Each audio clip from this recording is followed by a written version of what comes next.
Halo semuanya, aku Angelina Devora. Dengan NIM 19043, aku mahasiswa tingkat 3 dari Fakultas Kedokteran UPN Veteran Jakarta. Hari ini aku mau membagikan suatu kasus di mana ini juga merupakan tugas asistensi dari lab activity Departemen Patologi Anatomi Fakultas Kedokteran UPN Veteran Jakarta. Boleh silahkan disimak ya teman-teman. Nah, pada hari ini aku akan membagikan suatu kasus, yaitu seorang laki-laki berusia 35 tahun, dia datang ke poliklinik dengan keluhan yaitu bengkak pada testis, disertai juga benjolan pada daerah selangkangan yang dirasakan sejak 1 tahun yang lalu. Nah, pasien juga mengeluhkan adanya nyeri punggung pada bagian bawah, dan ditemukan pada pemeriksaan laboratorium itu ada peningkatan HCG. Nah, ini harus digarisbawahi. Eh, Lalu, ketika dioperasi, pasien itu terlihat bahwa ada massa tumor berwarna abu-abu, keputihan, lalu dia itu teksturnya kenyal, dengan tampak adanya nekrosis dan hemoragi atau pendarahan. Nah, jaringan tumor ini terlihat solid, lalu dia tersusun berkelompok, dia berbentuk bulat atau poligonal, padat, uniform, dengan inti kromatik, dan anak inti jelas dipisahkan oleh septum jaringan ikat, serta di antaranya terdapat infiltrasi limfosit. Nah, apakah diagnosis yang paling tepat pada pasien tersebut? Nah, dari ciri-cirinya, diagnosis yang kita dapat ambil adalah seminoma. Nah, seminoma itu apa sih? Seminoma ini adalah kanker atau neoplasma sel germinal testis, di mana neoplasma sel germinal testis ini dibagi menjadi dua, yaitu yang seminoma dan yang non-seminoma. Nah, untuk yang seminoma sendiri, dia itu memiliki pada daerah Asia, insidensinya hanya 1 dibanding 100.000 pria. Nah, ini sangat jarang terjadi. Nah, biasanya terjadi pada pasien itu 30 sampai 40 tahun. Jarang sekali terjadi pada pasien sebelum pubertas, dan biasanya pada 50% pasien ditemukan kenaikan serum tumor marker, bisa berupa AFP ataupun HCG. Pada tahun 2013 itu ditemukan sekitar 43 kasus baru dari kanker testis seminoma ini, di mana itu dari total pasien kanker pria itu ada 4.118, sehingga insidensinya hanya 1% dari total seluruh pasien laki-laki.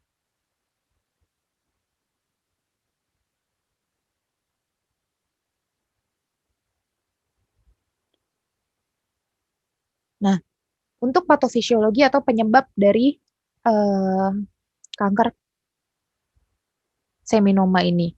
Nah, seminoma testis itu berasal dari sel germinal tubulus. Nah, biasanya dari tubulus seminiferus, penyakit ini diduga akibat proliferasi spermatogonia yang imatur, di mana perjalanan penyakit seminoma testis ini diduga sudah dimulai sejak masa embriogenesis awal. Nah, pada seminoma testis, faktor lingkungan mikro dan defek epigenik itu diperkirakan menyebabkan gonosit mengalami gangguan dari proses diferensiasi sehingga tetap mempertahankan profil embrioniknya. Nah, hormon senoestrogen dan antitestosteron yang terdapat pada seminoma testis juga diduga memiliki efek negatif terhadap sel Sertoli dan Leydig, yaitu menimbulkan lingkungan suboptimal untuk sel germinal agar dia berdiferensiasi dan kemudian berkembang menjadi karsinoma in situ. Nah, normalnya protein penanda embrionik itu menghilang dalam waktu 6 sampai 12 bulan setelah kelahiran. Namun pada karsinoma in situ seminoma testis, penanda embrionik ini masih tetap dapat ditemukan dan bersifat resisten terhadap apoptosis dan maturasi. Nah, beberapa etiologi yang ditemukan adalah perubahan lingkungan pada sistem endokrin, seperti adanya aktivitas estrogenik atau anti-androgenik. Nah, lalu juga gabungan dari kelainan pada terjadinya tumor sel germinal, lalu gangguan spermatogenesis, andesensus testis, dan apabila pasien terjadi hipospadia. Biasanya merupakan kelompok testicular dysgenic syndrome.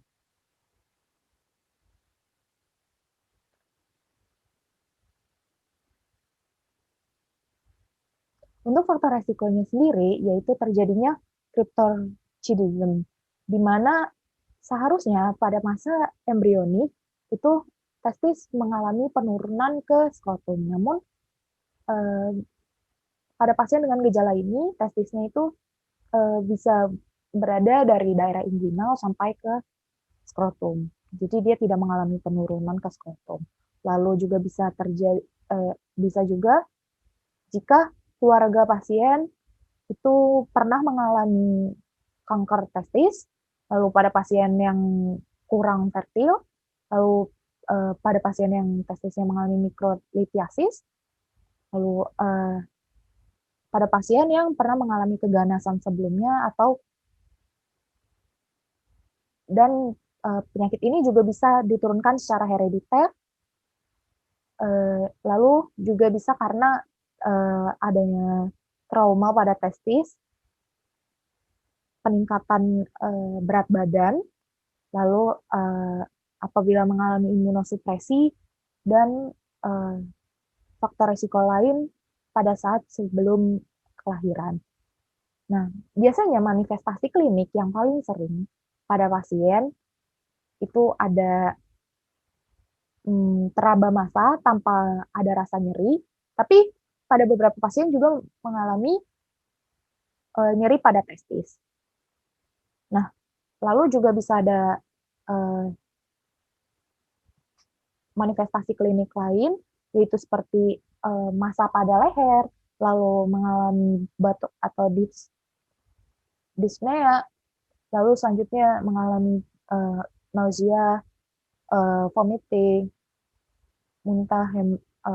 muntah baik itu ada darah ataupun tidak, lalu mengalami sakit di daerah lumbar atau di bagian punggung, seperti pada pasien ini, lalu sakit pada tulang, dan pembengkakan pada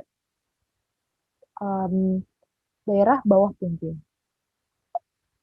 Nah, selanjutnya, untuk komplikasi pada seminoma testis ini, itu terkait dua, yaitu metastasis dan komplikasi pasca tindakan pembedahan. Juga bisa karena radiasi dan kemoterapinya.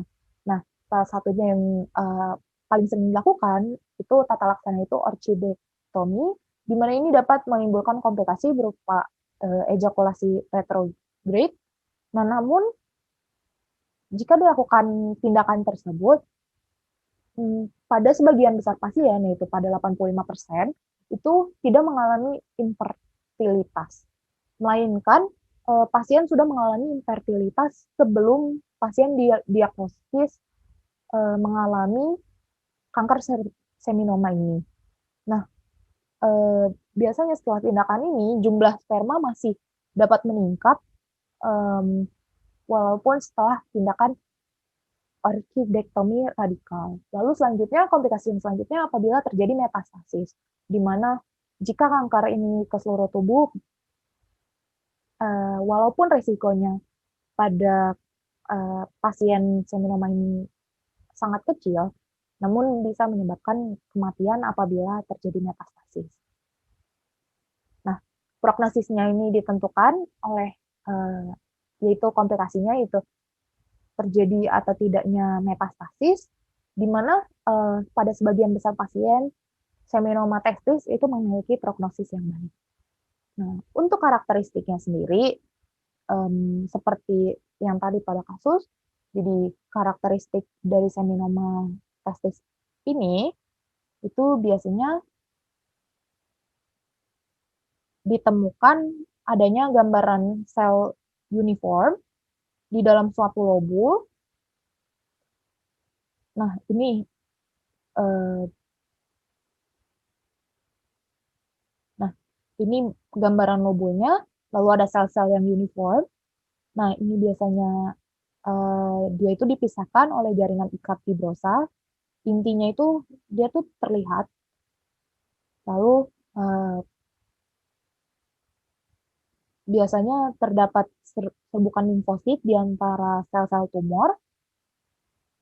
Nah, jaringan tumornya ini solid, lalu sel-sel tumornya ini berbentuknya bulat atau poligonal, dia biasa padat, uniform, dengan anak inti hiperkromatik yang jelas. Nah, untuk gambaran makroskopisnya, biasa warnanya bisa putih kotor, keabu-abuan, atau kekuningan.